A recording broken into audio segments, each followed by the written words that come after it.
નમસ્કાર, ગુજરાત ન્યૂઝમાં આપનું સ્વાગત છે અને ડે સ્પેશિયલ કાર્યક્રમ સાથે હું છું માલવી। ડે સ્પેશિયલ કાર્યક્રમમાં આપણે અલગ અલગ વિષયો ઉપર વાત કરતા હોઈએ છીએ અને સાથે આપણી સાથે ગેસ્ટ પણ જોડાતા હોય છે। ત્યારે આજનો જે વિષય છે એ છે મોલમાં હિડન કેમેરાથી સાવધાન। આ એટલા માટે કહેવું પડી રહ્યું છે કારણ કે એક ઘટના રિસન્ટલી સામે આવી છે, જેમાં અમદાવાદનો સૌથી મોટો મોલ, જેને આપણે કહીએ છીએ, ન માત્ર અમદાવાદનો પરંતુ ગુજરાતનો આ સૌથી મોટો મોલ પેલેડિયમ મોલ, જેની અંદર આ ઘટના બનવા પામી છે। હિડન કેમેરો છે ચેન્જિંગ રૂમની અંદર મૂકવામાં આવ્યો હતો, જેના કારણે આજે વિડીયો ઉતારનાર છે વ્યક્તિ એ ઝડપાઈ ચૂક્યા છે। જોકે પરંતુ 14 વર્ષની સગીરા છે તેનો વિડીયો ઉતારવામાં આવ્યો। જ્યારે ફોનની તપાસ કરવામાં આવી તો અંદરથી અન્ય એ જ સગીરાના 4 વિડીયો મળી આવ્યા। તો જે પ્રમાણે આ શરમજનક આ ઘટના કહેવાય, કારણ કે હવે મોલમાં આપણે ઓબ્વિયસલી જઈએ તો આપણે કોઈ પણ કપડાં હોય છે ને ટ્રાય કરતા હોઈએ છીએ અને એના માટે ચેન્જિંગ રૂમમાં આપણે ટ્રાય કરતા હોઈએ છીએ, પરંતુ આવા જે તત્વો છે, આવા શખ્સો છે એ ખુલ્લેઆમ ફરી રહ્યા છે ને આપણને જાણ સુદ્ધા નથી હોતી। જો કે આ સગીરા છે એની સમય સૂચકતા કહો કે પછી સ્માર્ટનેસ કહો, આ છોકરી દ્વારા એ યુવક છે તેને સમય સૂચકતાના કારણે તરત જ ઝડપી પાડ્યો, એની પાસેથી મોબાઈલ જપ્ત કરી લીધો અને સાથે કહેવાય ને કે આખો ભાંડો પર્દાફાશ થયો છે। આવા તો કેટલાય વિડીયો બન્યા હશે, આપણને કોઈ જાણ નહીં હોય, પરંતુ અત્યારે પોલીસ દ્વારા કાર્યવાહી કરવામાં આવી રહી છે। તો આ જ વિષય ઉપર આપણે વાત કરવી છે કે હવે મોલમાં પણ મહિલા છે અસુરક્ષિત છે, તો તેને જ લઈને વાત કરવી છે ને આપણી સાથે ગેસ્ટમાં જોડાઈ ચૂક્યા છે ડોક્ટર અવની આલ, જેઓ ચેરપર્સન છે મહિલા અને બાલ વિભાગના, જેઓ લોના પ્રોફેસર પણ છે। સાથે છે આપણી પાસે ઋત્વી પટેલ, જેઓ સામાજિક કાર્યકર છે। આ બંનેનું સ્વાગત છે ડે સ્પેશિયલ કાર્યક્રમની અંદર।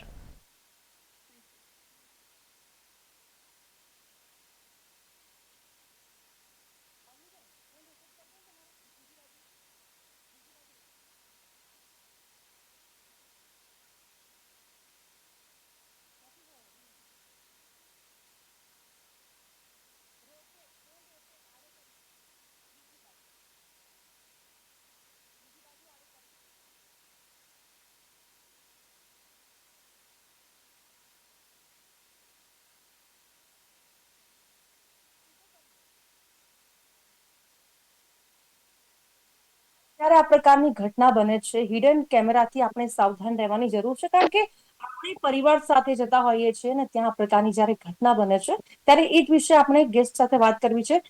સૌથી પહેલા ઋત્વીબેન, આપને પૂછવા માંગુ છું કે જો તાત્કાલિક આ ખબર પડે કે આવી કોઈ ઘટના બની છે, આવી રીતે મોબાઈલ ફોનની અંદર છે હિડન કેમેરા છે, તેની અંદર આવા ફોટોઝ વિડીયોઝ કેપ્ચર કરવામાં આવી રહ્યા છે, તો સૌથી પહેલા કયું એક્શન લેવું જરૂરી, કયા એક્શન લેવા જોઈએ? જી, સૌથી પહેલા તો માલવીબેન, આ જે આપે જે ઘટના આખી જણાવી અને 14 વર્ષની દીકરી, હકીકતમાં તો એ એટલી કોમળ ઉંમર હોય કે એટલી આમ બાલ્યાવસ્થામાંથી નવી નવી બહાર આવી હોય એવી ઉંમરની દીકરી હોય, એણે આવી સમય સૂચકતા દાખવી અને એણે જ જાતે એ જે વ્યક્તિ કલ્પ્રિટ હતો એને પકડવામાં પોલીસને આખી મદદ કરી, આખું એણે જ ભાંડો ફોડ્યો।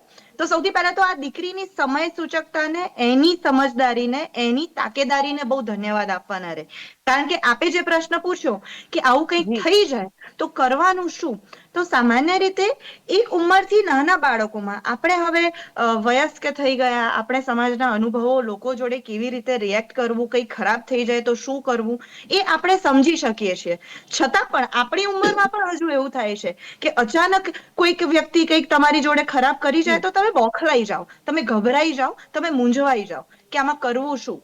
એવા સમયે આ નાની દીકરીઓ કે જે આ ઉંમરે આવી પરિસ્થિતિનો સામનો કરે છે, સૌથી પહેલા તો એમને શીખવાડવું જોઈએ કે આવી કોઈ ઘટના થઈ જાય ને તો ગભરાઈ જવાની, બોખલાઈ જવાની, કોઈ પણ જાતનો સંકોચ અનુભવવાની જરૂર નથી। સૌથી પહેલા તો કમ આઉટ, આવું કંઈ પણ થાય, આ તો ઠીક છે હિડન કેમેરા છે, ધારી લો કે કોઈ તમારી છેડતી કરી છે કે કોઈ કે તમને કોઈ ખરાબ રીતે શારીરિક સ્પર્શ કર્યો છે, કોઈ ખોટા અડપલા કર્યા છે, અડવિતરા કર્યા છે, તો ગભરાયા વગર, એમાં દરેક દીકરીઓને, દરેક બહેનોને હું કહેવામાં માંગુ છું કે આવું કંઈ પણ જ્યારે તમારી જોડે થાય એમાં તમારો વાંક નથી હોતો, એ સામેવાળાની માનસિકતા, એની કુબુદ્ધિનું આ પરિણામ છે કે એને આવું બધું કરવાનું સૂઝે છે। તો જ્યારે એ કોઈ પણ વ્યક્તિ તમારી જોડે આવું કરે તો સૌથી પહેલા ગભરાવાનું નહીં, કોઈ પણ જાતનો સંકોચ નહીં અનુભવવાનો, શરમ નહીં અનુભવવાની, આપણે ખોટા નથી, અને સૌથી પહેલા એ વાત કરવાની જો આ કેમેરાની વાત હોય કે પછી આવી કોઈ પણ તાકેદારી રાખવાની વાત હોય, એના માટે તમારે એક નજર કેળવવી પડશે, એક શાર્પનેસ રાખવી પડશે, એ તમે કહ્યું એ પ્રમાણે એ સમય સૂચકતા કે જે સમયે જે કરવું પડે એ કેળવવું પડશે. અને જો તમને ખ્યાલ આવે કે આ વ્યક્તિ મારી જોડે આ આડી હરકત કરી રહ્યો છે, તો તાત્કાલિક ધોરણે કોઈ પણ જાતનો ભય કે સંકોચ રાખ્યા વગર સૌથી પહેલા તો એના વિરોધમાં મોટો અવાજ ઉઠાવો. કારણ કે અવાજ ઉઠાવવાનો સૌથી પહેલું જે બોલવાની પ્રોસેસ હોય છે ને, મોટા ભાગની સ્ત્રીઓ ત્યાં જ ફેલ થઈ જાય છે, કારણ કે ગભરાઈ જાય છે. તો આવી ઘટનાઓમાં સૌથી પહેલા બોલવું જરૂરી છે.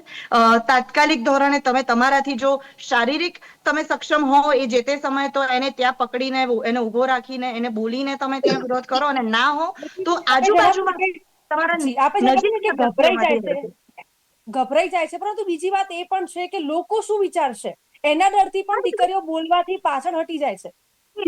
એ ગભરાહટ, મેં કહ્યું ને, શરમ જી હોય, સંકોચ હોય, ગભરામણ હોય, આમાં બહુ બધા કારણો હોય. કોઈ દીકરી જ્યારે બોલે નહીં, એના કારણો બહુ બધા હોય કે લોકો શું કહેશે, મારું ખરાબ લાગશે, આના કારણે તો કેટલા લોકો બ્લેકમેલ કરે છે. પણ આમાં કોઈ શરમ કે સંકોચ અનુભવવાની જરૂર નથી. એ સમયે હિંમત દાખવી લો. તમને મદદ કરનારા, તમારી વારે આવીને ઉભા રહેનારા પછી બહુ બધા મળી રહેશે, પણ એ સમયે તો જે તે દીકરીએ જ પોતાની મદદ કરવી પડશે. જી ચોક્કસથી. અવનીબેન, આ ઘટના ઉપર આપનું શું કહેવું છે? કઈ રીતે જોઈ રહ્યા છો આ સમગ્ર ઘટનાને? અને તમારા મતે સૌથી પહેલું રિએક્શન અને એક્શન કયું હોવું જોઈએ? જી, સૌથી પહેલા તો હું એ વાત કરીશ કે દીકરીએ તો સૌથી પહેલા હિંમત રાખવાની જરૂર છે જ, પરંતુ આ પ્રકારના મોલની અંદર આવી ઘટનાઓ હવે વારંવાર થતી જાય છે. એટલે સૌથી પહેલો મોલના જે ઓનર છે એની પર પણ કાર્યવાહી કરવી જોઈએ. કારણ કે એવા એમ્પ્લોઈઝ અથવા તો એવા લોકોને નોકરી અથવા તો એવા લોકોને અંદર પ્રવેશવા જ કેમ દે કે જે હિડન કેમેરા અંદર રાખી શકે. તો સૌથી પહેલા તો મોલ ઉપર પણ એની લાયસન્સ રદ કરવા સુધીની કડકમાં કડક કાર્યવાહી કરવી જોઈએ. કારણ કે જો નહીં કરીએ તો કદાચ આજે એક વાર થયું છે, કદાચ બીજી વાર આ ભૂલનું પુનરાવર્તન બીજા મોલમાં ક્યાંક થશે. એટલે એકવાર જો પ્રશાસન દ્વારા કડક કાર્યવાહી કરવામાં આવશે તો હું એવું માનું છું કે આ પ્રકારના મોલમાં આવા તત્વો ઘૂસતા પહેલા તત્વો ઘૂસે છે અથવા તો ત્યાંનો કોઈ એમ્પ્લોય આવું કરે છે, તો એ લોકોની પણ એક રિસ્પોન્સિબિલિટી છે. કારણ કે આ મોલમાં વધારે પ્રમાણમાં મહિલાઓ, દીકરીઓ ઘણા બધા જતા હોય છે. અને એવું જરૂરી નથી કે ચેન્જિંગ રૂમમાં જ હોય, ઘણી બધી જગ્યાએ પણ એવા હિડન કેમેરા એ લોકો મૂકી શકે છે કે જે એમના અમુક પ્રકારના અંગ ઉપાંગ દેખાઈ શકે. આવું પણ થઈ શકે છે. અને આની રીલ્સ કે આના નાની ક્લિપ્સ બનીને પણ ન્યૂડ ફિલ્મોમાં એનો વેપાર પણ મોટા પાયે ચાલી રહ્યો છે. એક અલગ પ્રકારનું કૌભાંડ પણ ચાલી રહ્યું છે. તો ક્યાંક આવા જે મોલ છે અથવા તો આવી જગ્યાએ જે થાય છે, જે પ્રકારની આ પ્રકારનું દૂષણ વ્યાપ્યું છે, અને મેં તો ઘણી બધી વાર જોયું છે, એક માત્ર આવા મોલની જ વાત નથી, નાની દુકાનોમાં પણ, નાના શોરૂમ્સમાં પણ હવે આ પ્રકારની ઘટનાઓ બનતી જોવા મળે છે. એટલે એકવાર જો પ્રશાસન દ્વારા કડક કાર્યવાહી આવા મોલ ઉપર કાર્યવાહી થશે અને એની પર થશે, તો જ મોલના માલિકને પણ એવી ભાન થશે કે એમના ત્યાં જે એમ્પ્લોઈઝ છે, જે કામ કરી રહ્યા છે, એમની ક્વોલિટી શું છે. તો આ પ્રકારની કાર્યવાહી તાકીદમાં કરવી જોઈએ. દીકરીએ તો જેમ ઋત્વીબેને વાત કરી, એ દીકરીએ પોતાનું તો પ્રતિક્રિયા આપવાની જ છે. ઇવન એના પેરેન્ટ્સ પણ આગળ આવવું જોઈએ, સમાજે પણ આગળ આવવું જોઈએ, આપણા જેવા લોકોએ પણ એની પ્રતિક્રિયા દાખવવી જોઈએ, જેથી એનો મોટા પ્રમાણમાં વિરોધ થાય અને આવા ન્યુસન્સ આગળ આવતા ડરે. અને જે વાત થઈ હમણાં કે દીકરીએ સંકોચ, દીકરીને સમાજનો ડર, તો આ સમાજ જે એને પૂછે છે, જે એને પ્રશ્નો કરે છે, એ પ્રશ્નો પણ વાહિયાત પ્રશ્નો પણ બંધ થવા જોઈએ. કારણ કે જો આ દીકરીની વાત આવશે, આ દીકરી ક્યાંક બોલશે અથવા તો ક્યાંક એની સાથે થયેલી ઘટનાનું વર્ણન ઘણા બધા લોકો દ્વારા અલગ રીતે, વિકૃત રીતે પણ રજૂ કરવામાં આવતું હોય છે.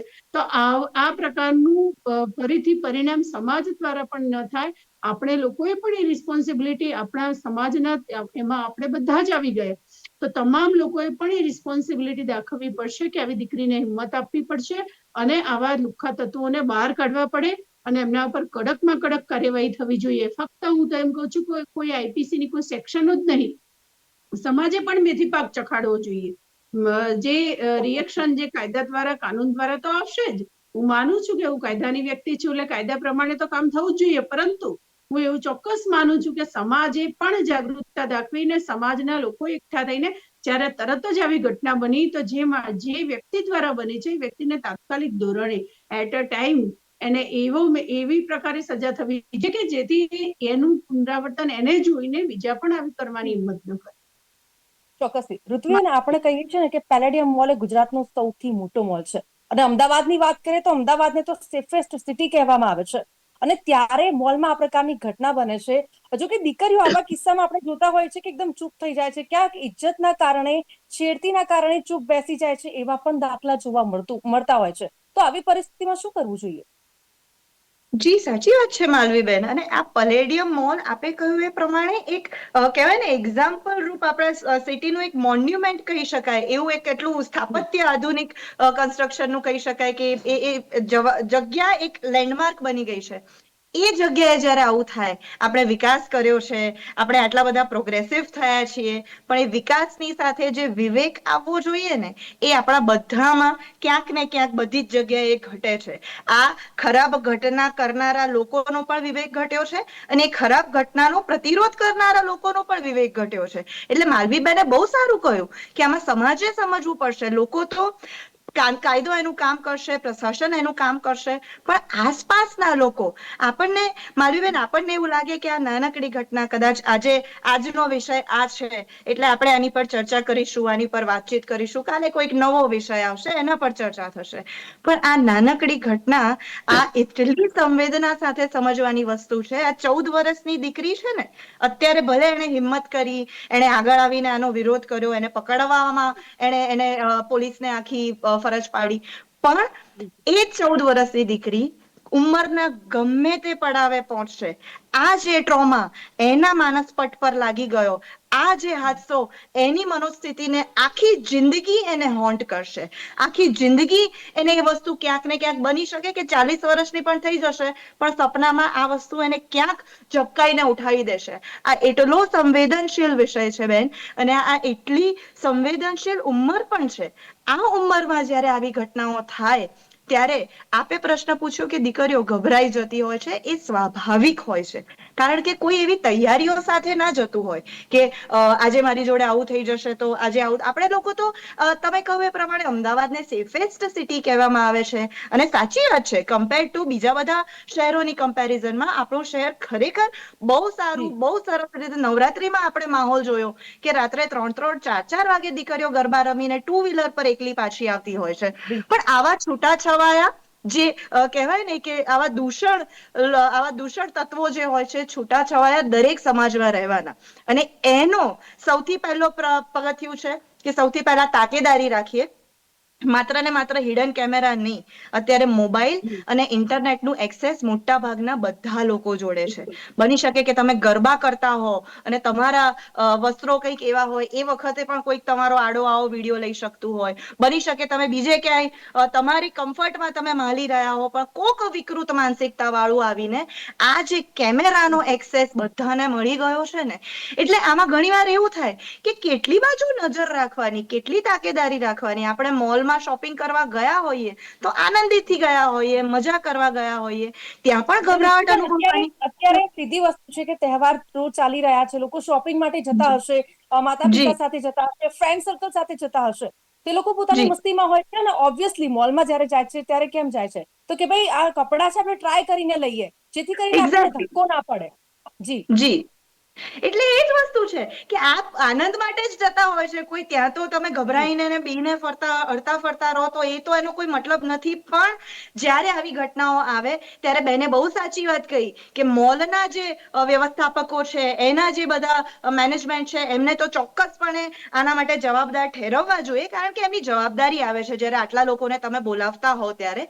પણ સાથે સાથે તાકેદારી રૂપે ક્યાંક એટલા પણ આપણે બિંદાસ ના થઈ જઈએ કે નિર્ભય ના થઈ જઈએ, કારણ કે આવા દૂષણ તત્વો માત્ર દીકરીઓ નહીં, આમાં ખાલી ને ખાલી હું વિમેનને પણ નથી કહેતી, દરેક જગ્યાએ દીકરાઓને પણ આ આડી રીતે હેરાન કરનારા તત્વો બધે છે. તો નાનપણથી થોડી થોડી કેળવણી આપીએ કે આવું થઈ શકે છે, અને જો એમાં કદાચ ચાલો આપણું ધ્યાન ના રહે કે આવું કદાચ બધી બાજુ આપણે તાકેદારી પૂર્વક ના રહી શકીએ, પણ જો આવું થઈ ગયું તો શું કરવાનું એ તો દરેક દીકરા અને દીકરીને શીખવવું જ જોઈએ કે ગભરાવાનું નહીં, ડરવાનું નહીં, શરમાવાનું નહીં, સંકોચ નહીં અનુભવવાનો અને સીધો એ જ ઘડીએ પહેલો એનો વિરોધ કરવાનો. એ ઘડીએ થશે ને, તમે કરશો તો આજુબાજુ વાળાને જાણ થશે. અને આપણા સમાજમાં એટલા સારા લોકો પણ છે જ કે જ્યારે આવી જાણ થશે તો તમારી બાજુમાં આવીને ચોક્કસ ઊભા રહેશે. ચોક્કસથી ઋત્વીબેન, ખૂબ સરસ વાત કરી છે. આપણે જ આગળ આવવું પડશે, આપણે જ પોતાના માટે અવાજ ઉઠાવવો પડશે. જો અત્યારે કંઈ નહીં કરી શકે ને તો પછી પણ કંઈ જ નહીં કરી શકે. અને આવી ઘટનાઓ વારંવાર રિપીટ થતી રહેશે, બનતી જ રહેશે. અવનીબેન, આવી જયારે ઘટના બને છે, વારંવાર આવી ઘટનાઓ સામે આવતી હોય છે કે ભાઈ મહિલાઓ અસુરક્ષિત છે, પરંતુ આપણે જે પ્રમાણે અગાઉ જણાવ્યું કે દરેક જગ્યાએ આવા દૂષણો હોય છે, આવા નરાધમો હોય જ છે, પરંતુ આપણે આપણી સેફટી આપણી જાતે કરવી પડશે. દીકરીઓને શીખવવું પડશે, જે રીતે ઋત્વીબેને કહ્યું કે લોકોને ટ્રેનિંગ આપવી પડશે. માતા પિતાએ પણ તકેદારી રાખવાની જરૂર છે. પરંતુ આ બધાની વચ્ચે આવી ઘટનાઓ બને છે, વારંવાર બને છે, તો માનસિકતા શું છે આવી ઘટના બનવા પાછળનું? જી, જે પ્રમાણે માલવીબેન સમય બદલાયો છે અને જે પ્રમાણે એક નાના માણસના હાથમાં પણ ખૂબ જ ઇઝીલી ઇન્ટરનેટ આવી ગયું છે અને એમાં પણ હવે તો આર્ટિફિશિયલ ઇન્ટેલિજન્સ આવી ગયું છે.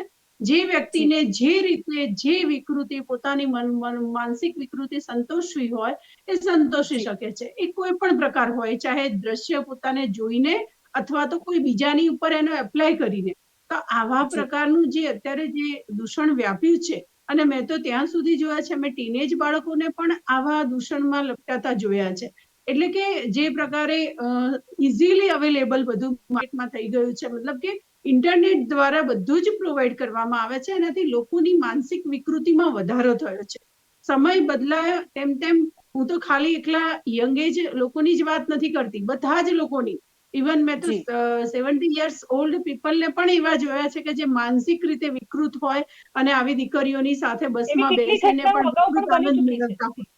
જી, માલવીબેન, એટલે મારું કહેવાનો મિનિંગ એમ છે કે અત્યારે દિવસે ને દિવસે ઇઝીલી બધું અવેલેબલ થતું જાય છે. જે પહેલાનો સમય હતો કે માણસને કંઈક એવું અભદ્ર દ્રશ્ય પણ જોવાઈ જતું તો એ પોતાને એવું સમજતો કે મારાથી કંઈક પાપ થઈ ગયું છે, મને મારાથી કોઈ મોટી ભૂલ થઈ ગઈ છે. આજે એવું કઈ સંકોચ, શરમ, ડર એવું કશું છે જ નહીં. આપણે માનીએ છીએ કે અલગ અલગ પ્રકારની સાઇટ્સ ઉપર પાબંદી લાગી છે, પરંતુ તેમ છતાં આપણે ક્યાંક પણ સર્ચ કરીશું તો તમે પણ જોઈ શકશો કે તમને ક્યાંથી ને ક્યાંથી ગમે તે પ્રકારનું આવું ઇન્ગ્રેડિયન્ટ્સ, આવું મટીરિયલ્સ મળી રહેશે, જેના કારણે માનસિક વિકૃતિમાં દિવસે ને દિવસે વધારો થતો જાય છે. અને આવી વિકૃતિઓ સંતોષવા આજના આવા પ્રકારના લોકો આ પ્રકારની ચેષ્ટાઓ કરતા હોય છે, જેનાથી કદાચ એવું પણ બને કે કોઈક આવી સેન્સિટિવ દીકરી હોય, આ દીકરીની હિંમતને હું ધન્યવાદ આપીશ કે એટલી બ્રેવ હતી કે એણે આ વસ્તુને જાહેર કરી. બાકી ઘણી બધી દીકરીઓ એવી હોય છે કે જે કદાચ પોતાના મા બાપના ડરથી અથવા ક્યાંક છાનીમાની ક્યાંક મોલમાં પોતાની બેનપણીઓ, ફ્રેન્ડ સર્કલ સાથે આવી હોય અને એની સાથે આવી કોઈ ઘટના બની હોય અને એને બ્લેકમેલિંગ કરી હોય તો સુસાઇડ સુધીના પ્રયત્નો પણ આવી દીકરીઓ કરતી હોય છે. એટલે હું એવું માનું છું કે આજે વિકૃતિમાં પણ વધારો થઈ, જે માનસિક વિકૃત જે લોકો થઈ રહ્યા છે. હમણાં જ આપણે બધાએ જોયું કે ઘટના બની હતી કે એક માણસ વિકૃત હતો, જે એનું એન્કાઉન્ટર પણ થયું, જે લોહી જોઈને આનંદ મેળવતો હતો. તો આવા પ્રકારના લોકો દિવસે ને દિવસે વધી રહ્યા છે. સમાજ માટે આ ચિંતાનો વિષય છે. લોકોએ વિચારવું પડશે, પોતાના બાળકોને ગર્ભમાંથી કેળવણી આપવી પડશે. ગર્ભ સંસ્કાર જેવી આપણી જે ભારતીય પદ્ધતિઓ હતી, જે પ્રકારે આપણું પ્રાચીન જે આપણી સંસ્કૃતિ છે, પ્રાચીન શાસ્ત્રોમાં જે વર્ણન કરેલું છે, એ પ્રકારના બાળકો જો હવે ભારતમાં જન્મશે તો હું એવું માનું છું કે 20 વર્ષ પછી કદાચ એવો સોનાનો સૂરજ ઉગે. બાકી અત્યારે જે પ્રકારે હાલ ચાલી રહ્યું છે એ જોતા એવું લાગે છે કે વિકૃત લોકોની સંખ્યા દિવસે ને દિવસે વધી રહી છે અને આવી ઘટનાઓમાં વધારો થઈ રહ્યો છે. પરંતુ સેફટીના ભાગરૂપે હું ચોક્કસ આવી દીકરીઓ, મહિલાઓને હું કહીશ કે પોતાની સેફટી સૌથી પહેલા. આપણે જયારે એનો પ્રતિકાર કરીએ છીએ અને જવાબ આપે છે એ પહેલા આપણી સાથે કોઈ ઘટના ન બને એના માટે આપણે માનસિક રીતે સજ્જ રહેવું પડશે. આપણે આપણું શોષણ ન થાય, આપણાથી ક્યાંક કોઈ નાનકડી સામાન્ય બેદરકારીના કારણે ક્યાંક આવા વિકૃત માણસો પોતાનું વિકૃતિ સંતોષી ન લે, એની પણ આપણે દરેક દીકરીઓએ ધ્યાન રાખવાની ખૂબ જ જરૂર છે. કારણ કે સમય બદલાયો છે. એ સમયના સાથે આપણે પણ આપણી પોતાની ધ્યાનમાં રાખીને વાલીઓને, વડીલોને, બધાને મારી વિનંતી છે કે આપણે પોતાનું પણ પહેલો એક બોર્ડર લાઈન કે આપણે ક્યાં આગળ જઈએ છીએ પહેલા ચેક કરો. અત્યારે એવા વિડીયોઝ પણ આવે છે સોશિયલ મીડિયામાં અવેરનેસ માટે કે ત્યાં ચેક કરો કેમેરા છે કે કેમ. તો આ પ્રકારની સાવચેતી અને તકેદારી રાખીશું તો ચોક્કસ આપણે આવા લોકોથી બચી શકીશું. બાકી આવનારો મેં જેમ કહ્યું એમ કે જે DNA માં હોય અને ક્યાંક અંદરના કોઈ સંસ્કારોમાં પડેલું હોય અને એ માણસ ભવિષ્યમાં વિકૃત બને તો એના માટે જે જવાબદાર તત્વો છે એ પહેલેથી જ, હું એવું માનું છું કે પહેલેથી જ જો આપણે આપણા બાળકને એવી કેળવણી આપી હોય તો એ કદાચ કોઈની દીકરીની આવી જિંદગી ન બગાડે અને આ પ્રકારનું આવું વર્તન કરીને આવા પ્રકારની માનસિક વિકૃતિ ન દેખાડે તો જ નવાઈ છે. જી પૃથ્વીબેન, છેલ્લો માલવીબેન. સવાલ આપને, જો આવી કોઈ ઘટના બને છે, હિડન કેમેરા હોય તો આપણે કઈ રીતે, મતલબ ખબર કઈ રીતે પડે કે હિડન કેમેરા છે, કેવી રીતે ચકાસવા જોઈએ કોઈ પણ જગ્યાએ આપણી પોતાની સેફટી માટે? જી, અવનીબેને આપને જણાવ્યું કે આવા ઇન્ટરનેટ પર ઘણા બધા વિડીયોઝ અવેલેબલ છે. તમે ખાલી યુટ્યુબમાં સર્ચ કરશો ને તો અત્યારે હું તમને બોલીને સમજાવું કે તમારા મોબાઈલની ટોર્ચ ફ્લેશ લાઇટ ચાલુ કરવાની, એને મિરરની ઉપર મૂકવાનું અને વચ્ચે જો ગેપ દેખાય એટલે હું બોલીને સમજાવીશ એના કરતા જો દરેક દર્શકો યુટ્યુબ પર જઈને આ સર્ચ કરશે કે કેવી રીતે ચેક કરવાનું તો દરેક વિઝ્યુઅલી એના ડેમોન્સ્ટ્રેશન મળી જશે. બહુ બધા વિડીયોઝ માત્ર ને માત્ર હિડન કેમેરાને લગતા નહીં, સેફટી અને સિક્યોરિટીને લગતા, જે દરેક નાની બાળકીઓથી લઈને મોટી ઉંમરની સ્ત્રીઓ હોય, પુરુષો હોય, બધાએ જાણવા જેવા દરેક આવા વિડીયોઝ અવેલેબલ છે. આપણા પરિવારમાં એક એવું કલ્ચર ઊભું કરીએ, આપણા પરિવારમાં વાતચીતની એવી પ્રથા ઊભી કરીએ કે નાનપણથી લઈને મોટા દરેક વ્યક્તિઓને જે આ બધા સેફટી ફીચર્સ છે કે આ બધા સિક્યોરિટીના જે તાકેદારીના જે પગલાઓ છે દરેક જણને જાણ હોય. તો માત્ર ને માત્ર મનોરંજનના નહીં, આવા જ્ઞાનના પણ આ એક જાતનું જ્ઞાન છે જે જાણવું સમજવું જરૂરી છે, જે જોઈએ અને સમજીએ. જી પૃથ્વીબેન, થેન્ક યુ વેરી મચ. અને Avniben, thank you very much. આ બંને ગેસ્ટ અમારી સાથે જોડા અને ચર્ચા કરી બદલ thank you very much. Thank you. તો હવે આપણે મહિલા તરીકે આપણે સુરક્ષિત રહેવા માટે કયા કયા પ્રકારનું ધ્યાન રાખવું જોઈએ, કેવી તકેદારી રાખવી જોઈએ, એ પણ હવે આપણે ધ્યાન રાખવું પડશે. કારણ કે આવા જે તત્વો છે ને એ દરેક જગ્યાએ છે, પરંતુ આપણે સેફ કેવી રીતે રહેવું ને એ આપણા હાથમાં છે. તો હાલ ડે સ્પેશિયલ કાર્યક્રમમાં બસ આટલું જ. ફરીથી નવા વિષય સાથે મળીશું, પરંતુ અત્યારે મને આપશો રજા. નમસ્કાર.